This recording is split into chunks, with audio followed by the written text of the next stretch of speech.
What's up, y'all? Thanks for tuning in to another episode of Culture Hacker, where on this channel the goal is to simply change the narrative.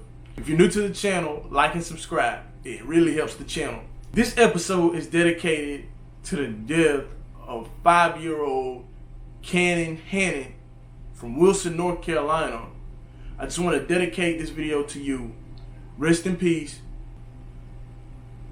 5-year-old Hinnant was playing in his yard, and he was approached by Mr. Sessoms. Mr. Sessoms attempted and succeeded to take his life that day. Now, why would you take the life of a 5-year-old child? Who knows? But Mr. Sessoms did. But after all that has happened since young Hinnant's death, where is Black Lives Matter? Where is Black Lives Matter in this situation? Black Lives Matter simply has nothing to do with this situation. Hinnant was murdered by a criminal. This man should be definitely dealt with for the rest of his days, locked away or executed. It is fortunate that Mr. Sessoms was able to be arrested. Now, when it comes to Black Lives Matter, what makes this different is that the media proved its point on trying to separate the people. Black Lives Matter had nothing to do with what happened here. This was a senseless act of violence. And with a senseless act of violence, this young man killed this small child. All I'm seeing now is that George Floyd and Hinnant's picture beside each other, and people are saying, where's Black Lives Matter? Why doesn't anybody protest this? The reason why, because the media had you fooled. That's why you should be careful what you listen to and what you watch. The media is trying to keep a story going.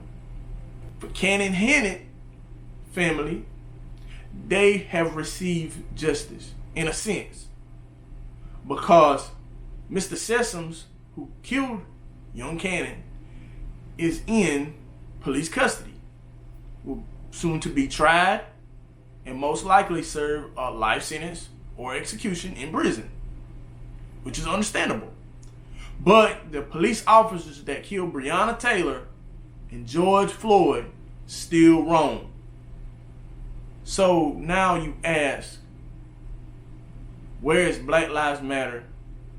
I just want to say this again. The media had you fooled. We can see this media theory broken down in the following way into a simple model. First, we're going to have reality. This is what's actually happening within society. These are the things that are going on the day-to-day level. Now, the next step of this, though, is the gatekeepers. These are the media gurus who are deciding what to pick and what not, what stories to cover and what's important and what's not important. This then goes into the media agenda. They go through framing, they set how they're going to present the stories, what facts they will put into it, what facts they'll omit, and then that turns into public agenda. From public agenda, people start discussing things, they talk about it. The media is generally believed to influence people, and the many ways in which individuals and society may be influenced by both news and entertainment mass media are referred to as media effects. It's hardly controversial to say that these media sources can affect our view of the world, but let's talk a little about the ways they can do that. Priming. Media messages may help us to recall old ideas, knowledge, or experience. Agenda setting. Also called gatekeeping, this refers to the fact that the media controls the information we get, and therefore what we think about. Editors have a lot of power here, because they are ultimately the ones who decide what we're thinking about. Framing. Frames are the particular treatment or spin applied to a message. Often this ends up shaping our own opinions of the news, and who the good guy is in any situation. Media also plays a role in persuading people to adopt a new idea or practice. Often they first communicate messages about the new idea, which then spreads through interpersonal networks expanding over time to include social leaders, peers, and the community. This eventually leads to the adoption of the idea or innovation, reaching a critical mass. So moving forward, let's try not to compare apples and oranges. I notice a lot of people are trying to do that just to make a point, but it's just making you look stupid.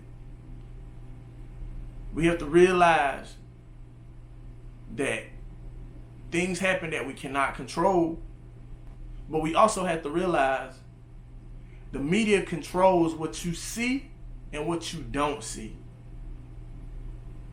Protect yourself.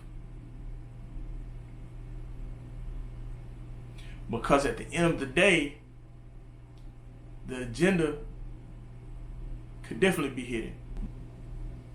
Now let's take a closer look into the media and ask, why did they want to cause this divide? What's the hidden agenda? If you're new to the channel, like and subscribe. I really appreciate it. But thanks for tuning in again to another episode of Culture Hacker. Where on this channel, the goal is to simply change the narrative. I'm going to talk to you later. Peace.